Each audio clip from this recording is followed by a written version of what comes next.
ulama Indonesia nih, ulama Indonesia. Syekh Khatib ini dari Minangkabau, namanya Ahmad. Beliau ingin mempersunting nikah sama anaknya imam besar di Masjidil Haram, namanya Ahmad.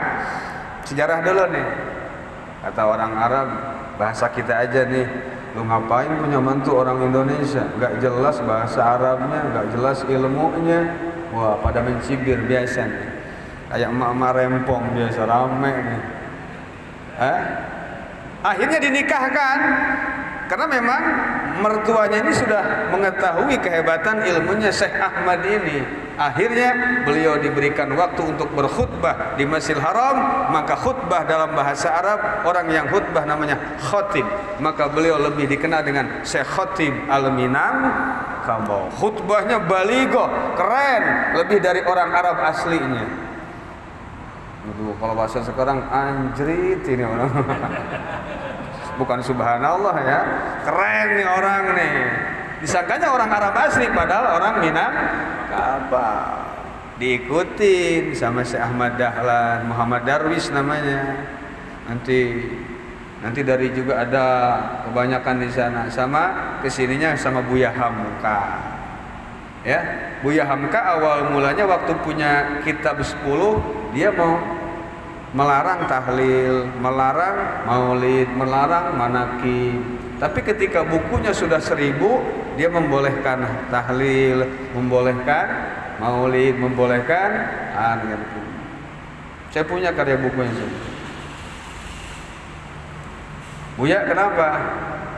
Dulu kok melarang, sekarang membolehkan. Dulu saya kitabnya 10, sekarang saya kitabnya 1000. Makanya dibikin status, bikin hashtag, woi piknik apa piknik. Nah begitu, biar piknik, cari ilmu yang lebih baik, jangan dipatok begitu. Saya nggak seneng.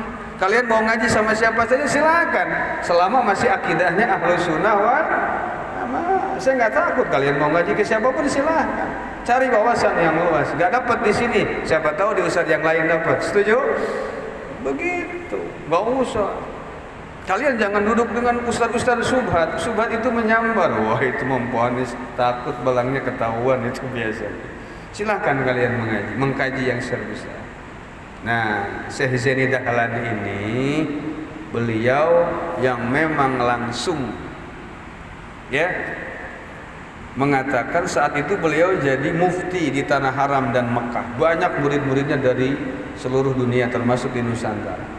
Beliau mengatakan, nahnu lam nukallifna bimas'alati hadhihi. Saya tidak harus direpotkan dengan masalah Idul Adha dan Idul Fitri. Nahnu makpiyuna bil umara. Saya cukup manut sama pemerintah saja. In qalu lana sumu sumna.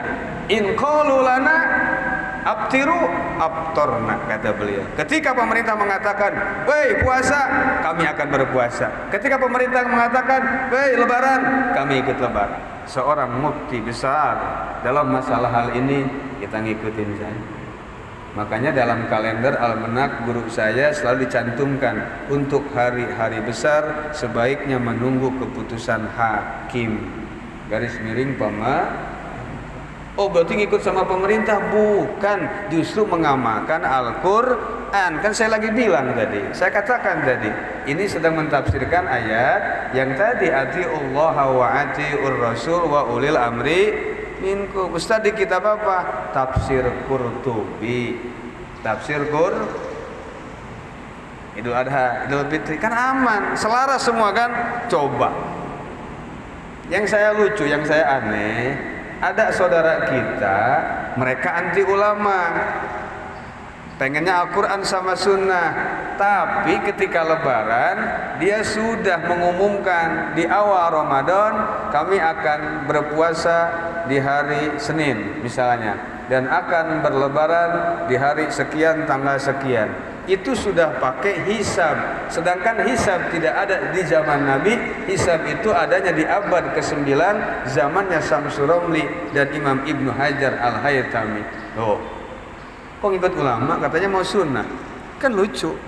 Kalau memang ikut sunnah, sumu li ru'yatin, aftiru li ru'yatin. Kata Rasulullah, berbukalah karena melihat ru'yat dan berbukalah, berlebaranlah ketika kalian melihat atau melihat hilal. Begitu. Makanya hilal yang lebih hebat, hilal diteropong. Jadi belum bisa memprediksi kapan kita lebaran sesuai hilal. Hitungan hisabiah boleh, tapi itu dari ulama. Kalau kita sih biasa memang pakai ulama juga, karena kita rodanya kan 4, biar kemana-mana aman. Tahu roda 4? Al-Quran, Sunnah, Ijma, Qiyas. Kan enak kalau roda 4. Mau kemana Pak? Jalan tol, aman 86. Roda 2, Ijma sama Qiyas, pakai motor. Mau kemana Pak? Offset Pak, nggak boleh. Kenapa? Rodanya 2, nggak bebas kemana-mananya. Bisa dipahami?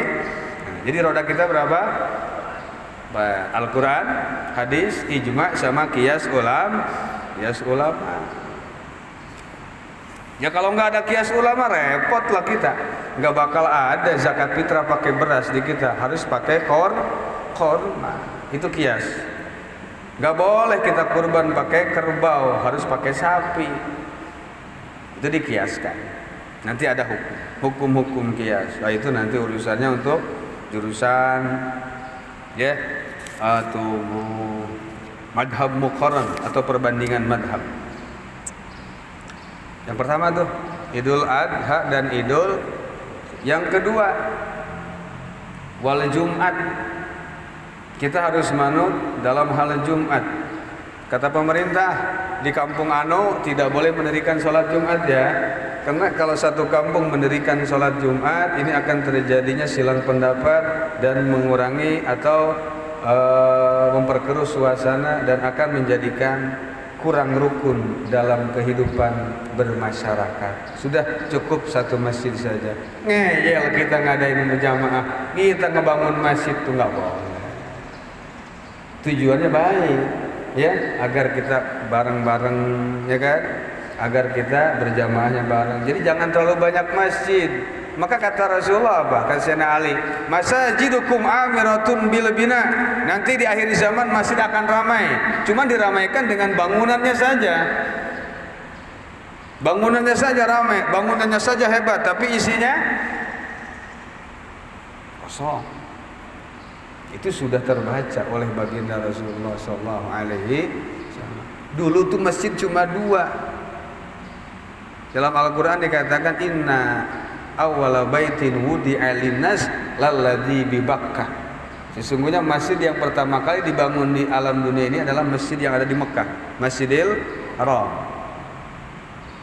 Ya, kemudian di Masjid Nabawi. Kemudian Masjid Aqsa. Ya, di situ ada Masjid Quba dulu. Aqsa itu masjid yang paling jauh. Aqsa, kalau kata santri Aqsa ini af'al atau af'al tabdil, lebih jauh. Berarti ada masjid yang jauh, ada namanya Masjid Quba. Masjid apa? Haram Nabawi ke Masjid Aqsa yang di Palestina, Yerusalem, jauh, lebih jauh. Ada yang jauh, yaitu Masjid Quba. Masjid Quba. Jadi dulu tuh kalau nggak berjamaah ketahuan. Mereka kok nggak sholat, kok nggak berjamaah? Saya di Masjid Quba. Tanya Masjid Quba, di Masjid Quba kok nggak ada? Di Masjid Nabawi. Di Madinah satu negara cuma 1, ketahuan pasti. Tapi kalau di sini nggak berjamaah, di Masjid Andalusia. Di Andalusia ditanya nggak berjamaah, di Masjid Jabal. Di Jabal ditanya Masjid Al Munawwarah. Di mana? Di Masjid Al-Anqad, karena masjid sumbangannya dari angkot. Contoh. Nah, ini kan saking banyaknya masjid, jadi kita tuh kalau nggak berjamaah nggak ketahuan. Dulu mah ketahuan Pak kalau nggak berjamaah. Karena masjid cuma 2 di Madinah, Nabawi, Quba. Apalagi di Mekah cuma 1, Masjidil Haram. Kagak berjamaah ketahuan. Kalau sekarang banyakkan masjid.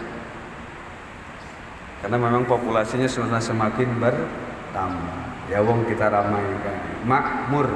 Makmur itu meramaikan, makanya DKM, Dewan Kemakmuran Masjid, dewan yang tugasnya meramaikan masjid, entah itu baik dengan pengajian, tahfidz Quran, segala macam, ngaji kitab kuning, ngaji tafsir hadis dan lain, ramaikan dengan hal-hal yang positif. Jumat tidak boleh kita menentang kepada pemerintahan kita ketika mereka tidak memberikan izin membuat bangunan IMB, tidak boleh. Tapi kan masjid itu fungsinya buat berjamaah dan segala macam, dalih-dalihnya sana, digiringkanlah opini ke sana. Baik, nih nanti kalau mau bangun masjid, menurut keputusan 2 menteri, fungsi masjid itu adalah kebutuhan nyata. Ini saya sudah ngobrol sama DMI Kota Bogor, kebutuhan nyata, bukan kepentingan semata. Paham? Jika kita bangun masjid kemudian warga tidak mengizinkan, berarti warga tidak membutuhkan, karena memang sudah ada. Bisa dipahami? Nah begitu, jangan maksain. Waktu di sini bikin masjid ada yang ngelarang nggak? Aman sudah. Buat siapa kita bikin masjid? Kalau memang orang kampung, orang setempat wilayahnya nggak mau ke sini, buat apa? Nggak ada fungsinya masjid. Fungsi masjid itu apa? Untuk kebutuhan nyata, bukan kepentingan semata, bukan. Hati-hati. Jadi kalau melanggar persyaratan itu bisa dicabut kembali perizinan. Nah makanya sholat Jumat, kalian kalau paham Jumat diambil dari kalimat jamaah yajma'u jam'an, Jumatan, berarti berkumpul. Jadi yang nama Jumatan itu harus kumpul. Nah sekarang satu masjid, kemudian satu kampung, satu RW, masjidnya ada 2, kira-kira kumpul nggak kalau begitu?